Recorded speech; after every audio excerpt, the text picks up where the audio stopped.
9. It was past 5, and some of the visitors had already arrived, when the master of the house came home. He entered together with Sergius Ivanich Koznichev and Pestsov, who had met on the doorstep.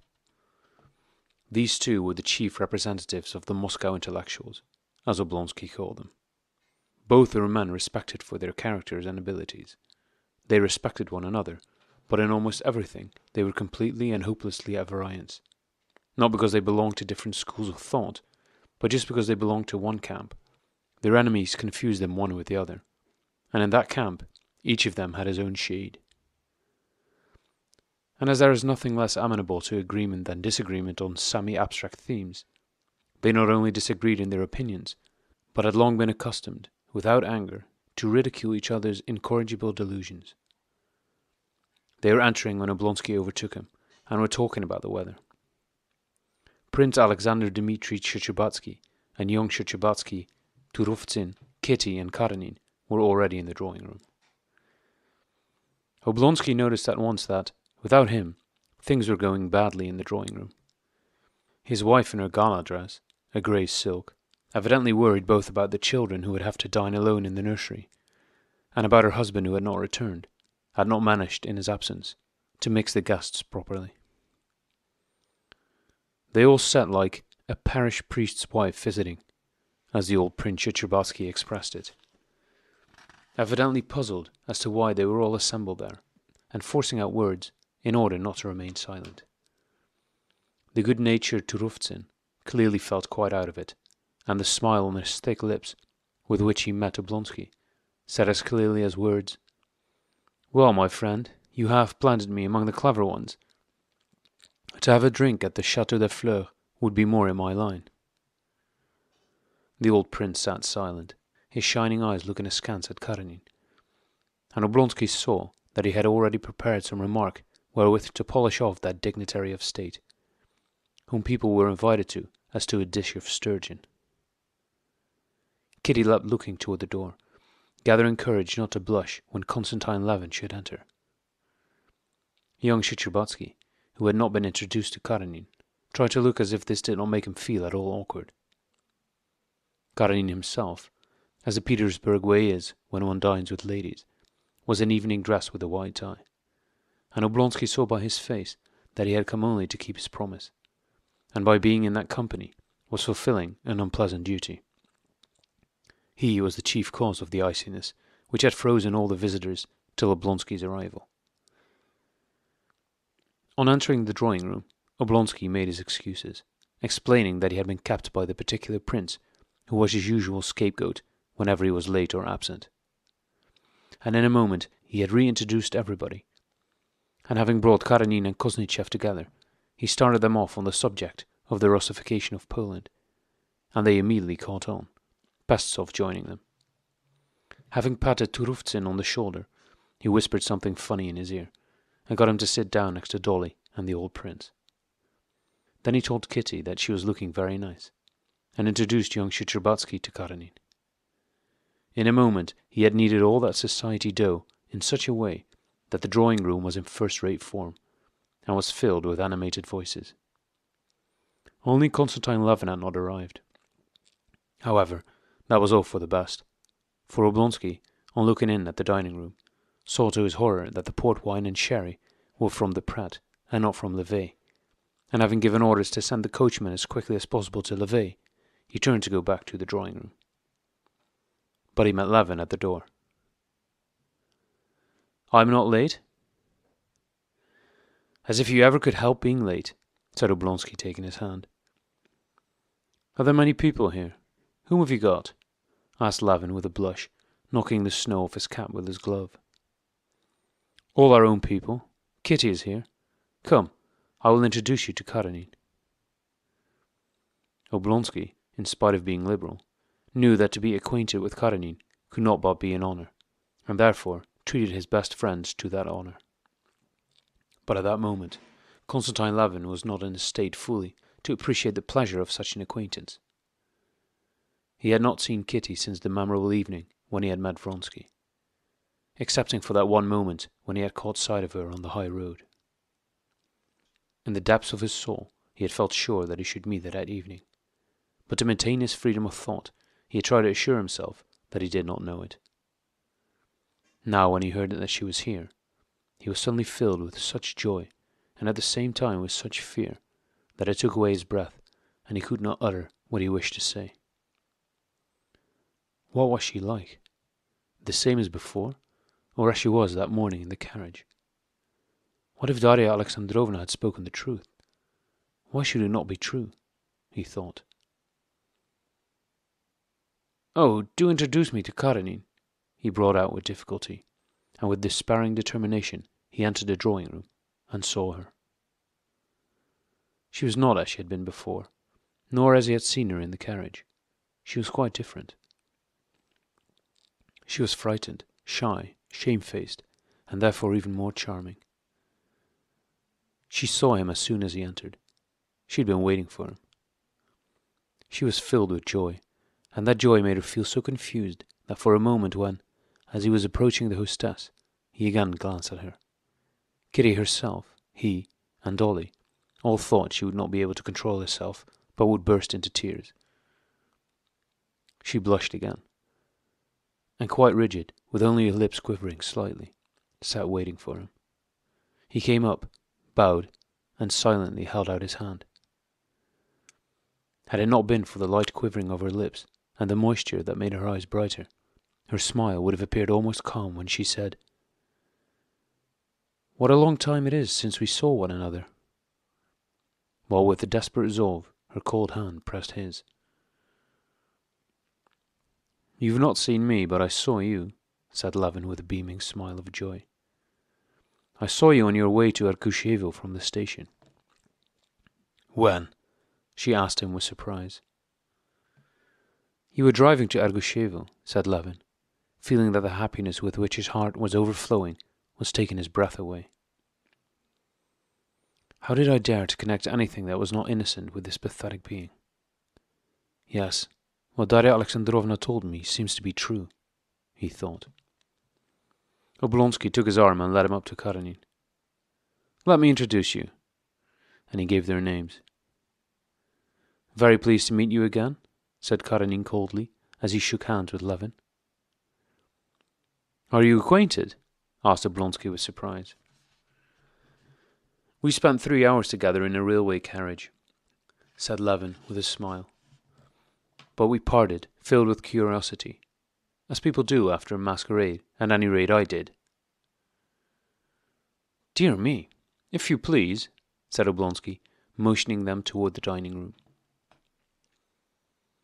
The men went to the side table in the dining room, on which stood bottles with 6 kinds of vodka, and plates with as many sorts of cheese, with and without silver cheese knives, caviar, herrings, different kinds of tinned delicacies, and slices of French rolls. They stood round the scented vodka and the delicacies, and the conversation about the Russification of Poland between Koznichev, Karenin, and Pestsov gradually slackened in the expectation of dinner. Koznichev, who knew better than anyone how at the end of a most abstract and serious dispute unexpectedly to administer a grain of Attic salt, and thereby to change his interlocutor's frame of mind, did so now. Karenin was arguing that the Russification of Poland could only be accomplished by high principle, which the Russian administration must introduce. Pestsov insisted that one nation can assimilate another only when the former is more densely populated. Koznichev agreed with both, but with limitations.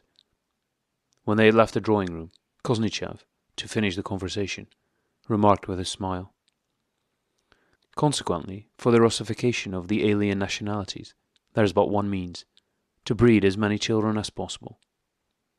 So my brother and I are acting worst of all, and you married gentlemen, and especially Stephen Arkadyevitch, are acting most patriotically.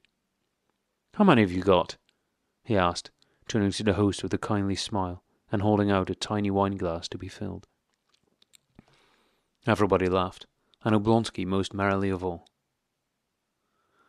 "Yes, that is the very best way," he said, chewing some cheese and filling the glass with a special kind of vodka.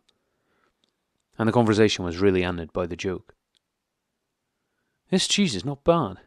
May I help you to some?" asked the host. Have you really been doing gymnastics again? He went on, turning to Levin, and with his left hand he felt Levin's muscles.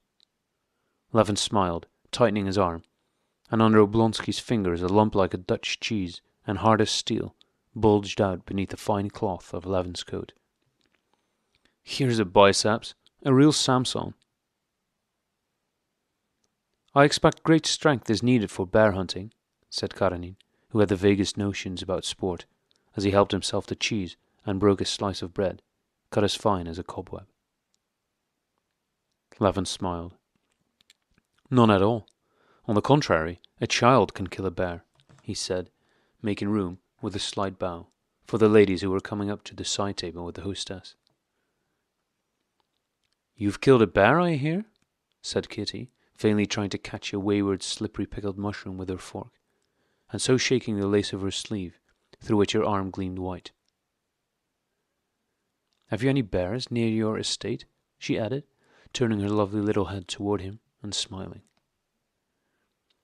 There was, it would seem, nothing unusual in what she had said, but for him what a meaning there was, inexpressible in words, in every sound and every movement of her lips, her eyes, and her hands as she said it. There was a prayer for forgiveness, and trust in him, and a caress, a tender, timid caress, and a promise, and hope, and love for him in which he could not but believe, and which suffocated him with joy. No, we went to the Tver province. On my return journey, I met your brother-in-law, or rather your brother-in-law's brother-in-law, on the train, he said, smiling. It was a funny meeting.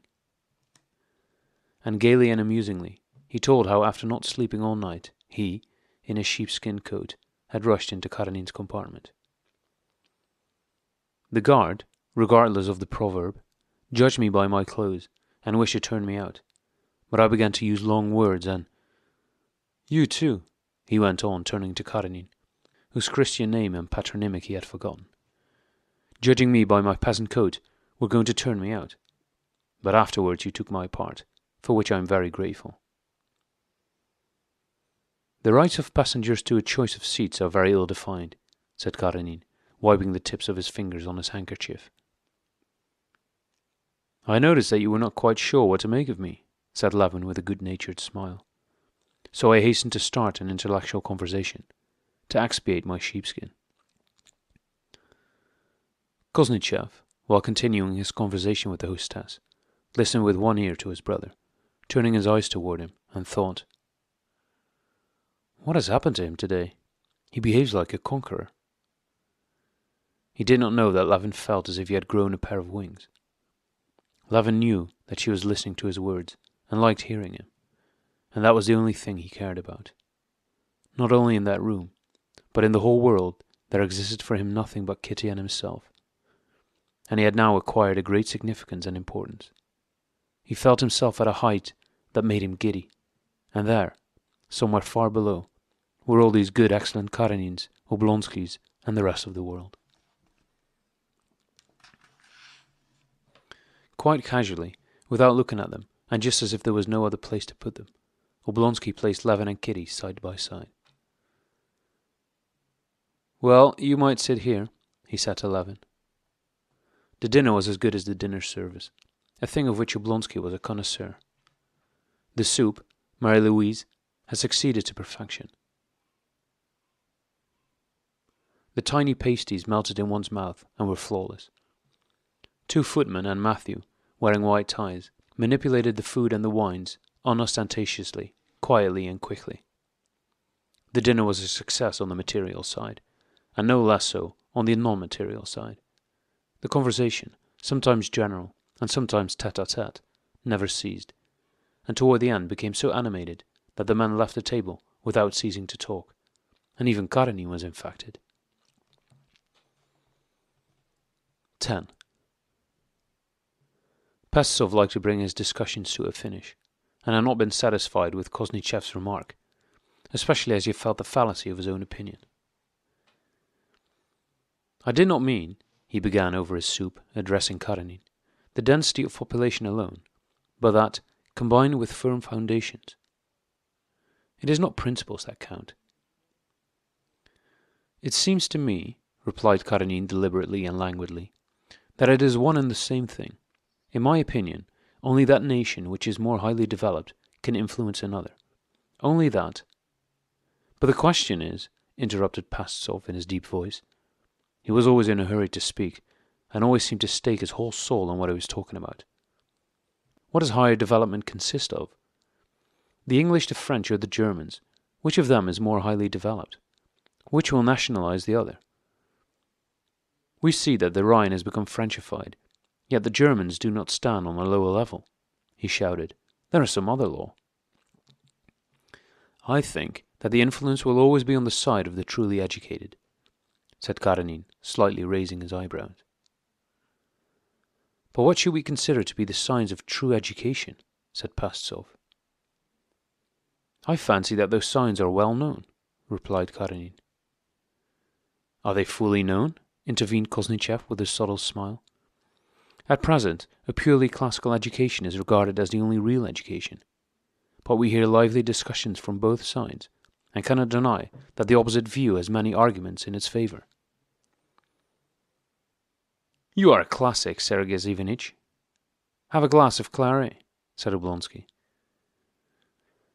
"I am not expressing my opinion of either kind of education," replied Kosnichev, smiling at him condescendingly as at a child, and holding out his glass. "All I say is that both sides have weighty arguments in their favour," he continued, addressing himself to Karenin. "I have had a classical education, but can personally find no place in that controversy. I see no clear proofs that a classical education should be preferred to a modern education." "Natural science has just as great an educational and mind-developing influence," Pastitsov joined in. "Take astronomy, take botany, or zoology, with its system of general laws." "I can't quite agree with you," answered Karenin. "It seems to me that we must admit that the process of studying the forms of a language has in itself a beneficial effect on spiritual development. Besides, it is impossible to deny that the influence of the classics is in the highest degree a moral one, whereas unfortunately with instruction in natural science are connected those dangerous and false teachings which are the bane of the present times." Kosnichev was going to say something, but Pastitsov's deep bass interrupted him. He began with great warmth to prove the falseness of this opinion. Kosnichev quietly waited to put in his word, evidently ready with a triumphant retort. "But one cannot help admitting," he said with a subtle smile, turning to Karenin, "one cannot help admitting that it is difficult to weigh exactly all the pros and cons of the different studies, and that the question, which kind of education should be preferred, would not have been so easily decided had there not been on the side of classical education that advantage which you have just mentioned. The moral advantage, disons le mot, the anti-nihilistic influence." "Exactly.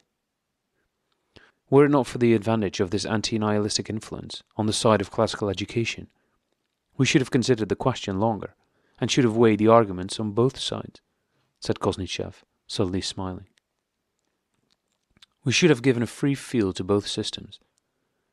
But now we know that those classical education pills contain the salutary virtue of anti-nihilism, and we offer them boldly to our patients. But supposing it has not that salutary virtue after all," he concluded, adding the grain of Attic salt. Everybody laughed at Kosnichev's pills, and Turovtsin, who had at last heard the something funny for which he had been waiting as he listened to the conversation, laughed particularly loudly and merrily. Oblonsky had made no mistake in inviting Pastitsov. With Pastitsov there, intellectual conversation could not stop for a moment. Hardly had Kosnichev with his joke put an end to the discussion of one question, before Pastitsov immediately raised another. "One cannot even admit that the government had that aim in view," he said. "The government is evidently guided by general considerations, and is indifferent to the influence its measures may have. For instance, it ought to consider the education of women injurious, yet it established courses of lectures and universities for women." And the conversation at once veered to a new subject, the education of women. Karenina expressed the view that the higher education of women is generally confounded with the question of women's emancipation. and that was the only reason for considering it injurious. I, on the contrary, think that these two questions are firmly bound together, said Pastov. It is a vicious circle. Women are deprived of rights because of their lack of education, and their lack of education results from their lack of rights. We must not forget that the subjection of women is so widespread and so old that we often refuse to recognize the abyss that separates them from us. You said rights, remarked Koznichev, who had been waiting for Pastov to stop. The right of serving on a jury, on town councils, of being presidents of local government boards, civil servants, members of parliament. Undoubtedly. But if women, in some rare exceptional cases, can fill these posts, it seems to me that you should not speak of rights. It would be more correct to say duties. Everybody will agree that when we fill the office of juryman, town councillor, or telegraph clerk, we feel that we are fulfilling a duty. So it would be more correct to say that women are seeking for duties, and quite rightly. And we must sympathize with this desire of others to help in man's work for the community. You are quite right, said Karenina. I think the only question is whether they are capable of fulfilling these duties. In all probability, they will be extremely capable, interjected Oblonsky, when education is more widely diffused among them. We see this. And how about the old proverb, remarked the old prince, who had long been listening to the conversation, with a humorous twinkle in his small glittering eyes. My daughters won't mind my mentioning it. Women's hair is long, but their wits. The Russian proverb runs, women's hair is long, but her wits are short. They thought the same of the Negroes before their emancipation, said Pastov angrily. The thing that seems strange to me is that women should look for new duties, said Koznichev, while, as we see, men unfortunately generally avoid theirs. Duties are connected with rights, power, money, honours. That is what women are seeking, said Pastov. It is just as if I were to strive for the right of being a wet nurse, and were offended because they pay women for it and won't pay me, said the old prince. Turovtsin burst into loud laughter, and Koznichev felt sorry he had not made that remark himself. Even Karenina smiled. Yes, but a man can't be a wet nurse, said Pastov, while a woman. Ah, yes, an Englishman on board ship did once nurse his baby, said the old prince, allowing himself this indelicacy in his daughter's presence. There will be about as many women officials as there are of such Englishmen, said Koznichev. Yes, but what is a girl to do if she has no home, said Oblonsky, agreeing with Pastov and supporting him, and thinking of the dancer Chibisova, whom he had in his mind all the time. If you looked carefully into that girl's story, you would find that she had left her family, or her sister's family, where she might have done woman's work, said Dolly, irritably and unexpectedly intervening in the conversation. She probably guessed what girl her husband had in his mind. But we are defending a principle, an ideal, said Pastov in a sonorous bass. Women wish to have the right to be independent and educated. They are hampered and oppressed by the consciousness that this is impossible for them. And I am hampered and oppressed by the knowledge that they won't take me as a wet nurse in the Foundlings' Hospital, repeated the old prince, to the great joy of Turovtsin, who laughed till he dropped the thick end of a piece of asparagus into the sauce. 11. Everybody took part in the general conversation, except Kitty and Levin. At first, when the influence of one nation on another was being talked about, thoughts of what he had to say on the subject involuntarily came into Levin's mind. But these thoughts, formerly so important to him, now only flickered through his mind as in a dream, and were not of the slightest interest. It even struck him as strange that they should care to talk about things that could make no difference to anyone. In the same way, what was being said about the rights and the education of women should have interested Kitty. How often she had thought about that question when she remembered her friend abroad and the irksome state of dependence in which Varenka lived. How often she had wondered what would be her own fate if she did not get married, and how many times she had argued about it with her sister. But now it did not interest her at all. She and Levin were carrying on their own separate conversation, and it was not even a conversation, but a kind of mystic intercourse, which every moment bound them closer and closer, and created in both a feeling of joyful fear before the unknown upon which they were entering. They began by Levin's telling Kitty, in answer to her question, of how he could have seen her in the carriage in the summer, how he was going back from the hayfields along the high road, and met her.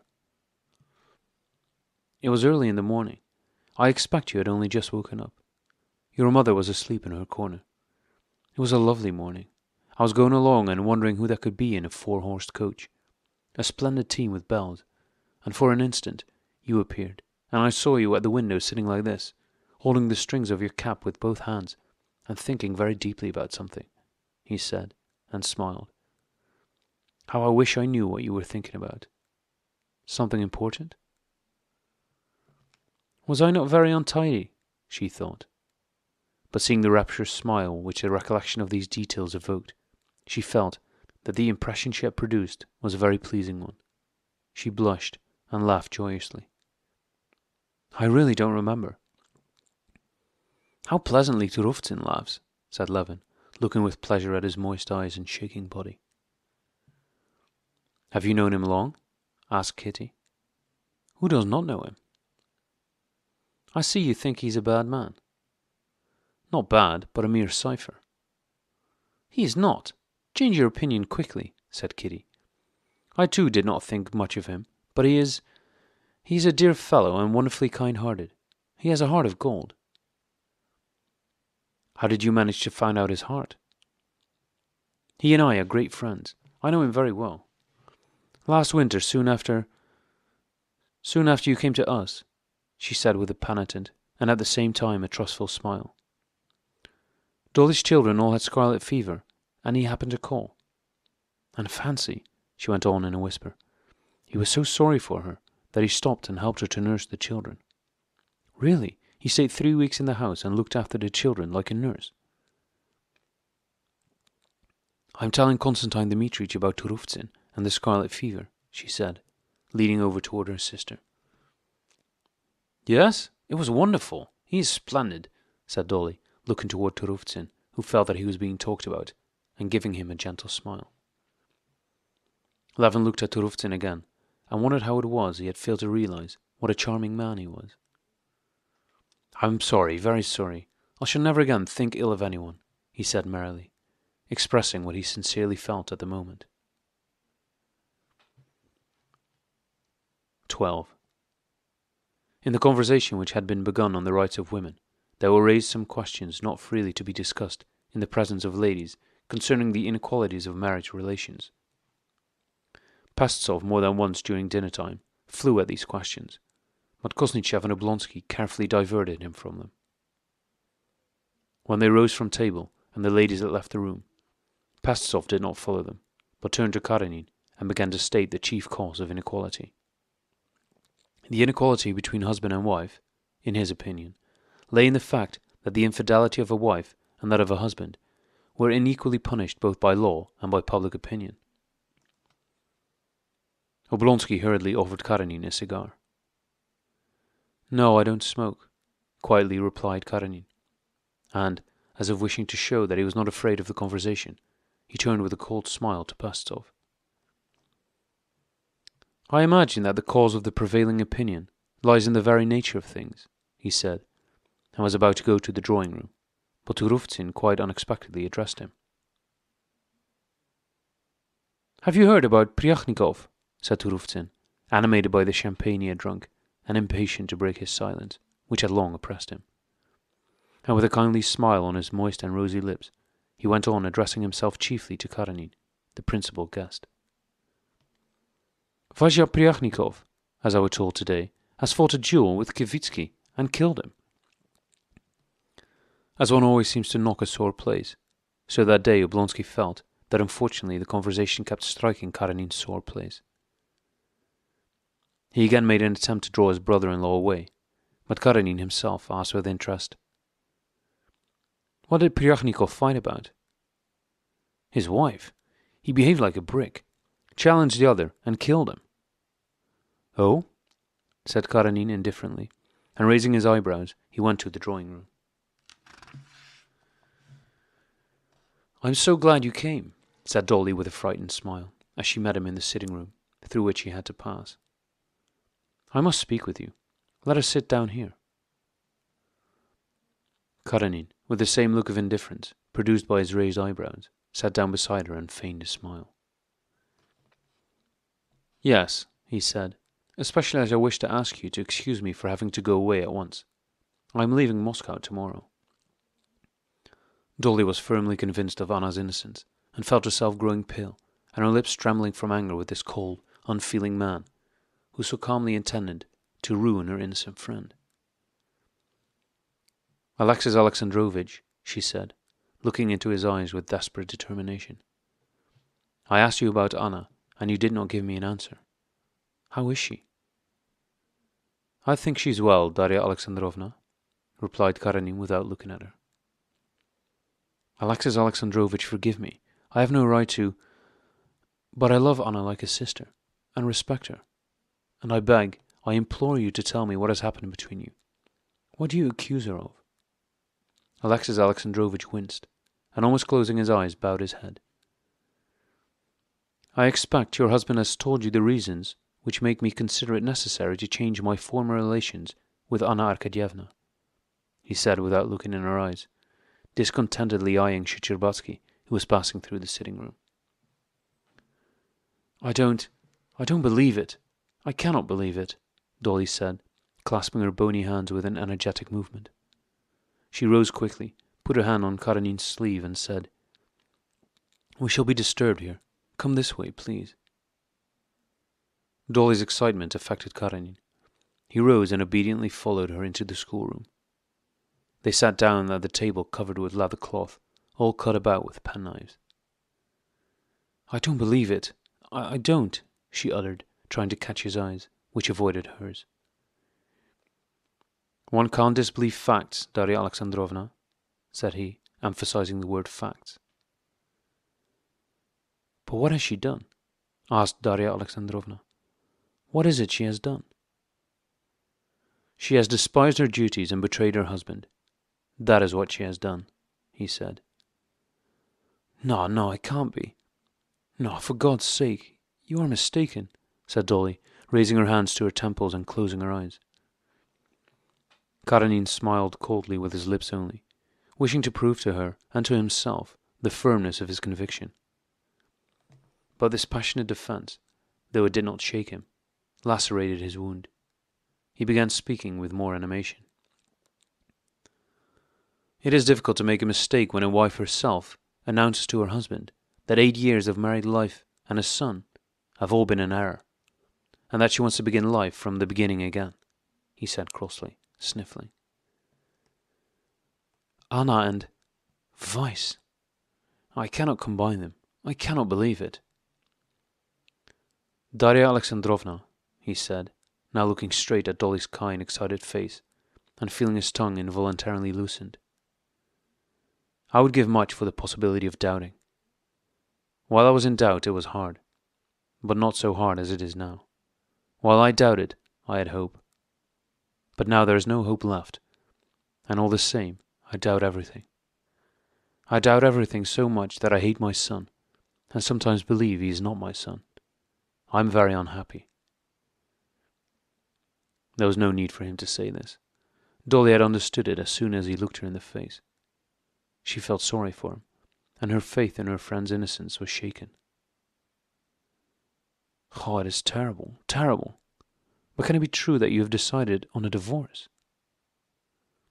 I have decided to take the final step. There is nothing else for me to do.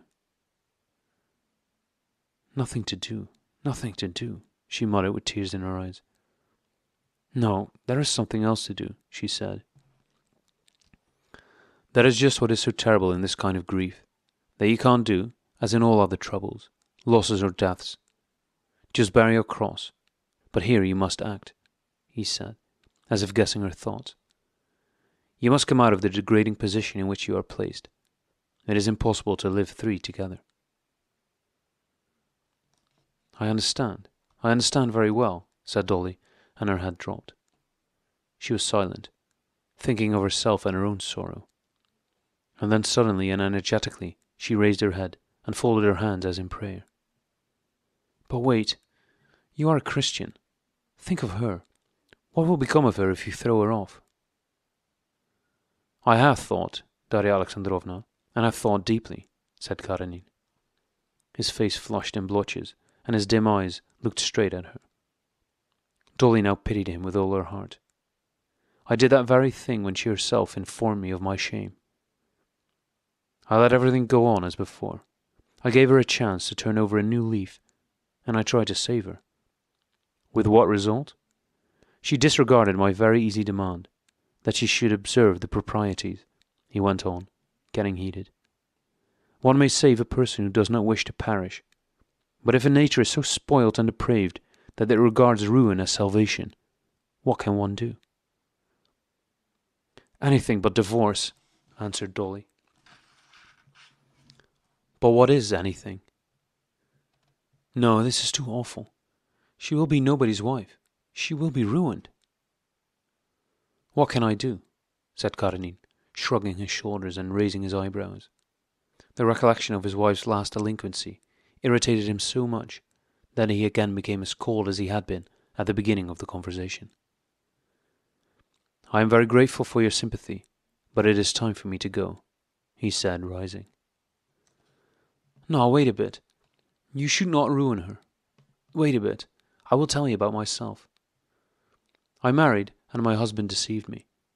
In my anger and jealousy, I wished to abandon everything. I myself wished. But I was brought to my senses. And by whom? Anna saved me. And here I am, living, my children growing, my husband returns to the family, and feels his error, grows purer and better, and I live.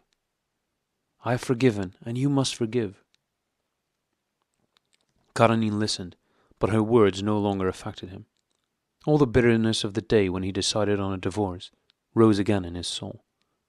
He gave himself a shake and began to speak in a loud and piercing voice. I cannot forgive. I don't wish to, and don't think it would be right. I have done everything for that woman, and she has trampled everything in the mud which is natural to her. I am not a cruel man. I have never hated anyone, but I hate her with the whole strength of my soul, and I cannot even forgive her, because I hate her so much for all the wrong she has done me, he said with tears of anger choking him. Love those that hate you, whispered Dolly shamefacedly. Karenin smiled contemptuously. He had long known all that, but it could not apply to this case. Love them that hate you, but you can't love them whom you hate. Forgive me for having upset you. Everyone has trouble enough of his own. And having got himself under control, Karenin quietly rose, said goodbye, and went away.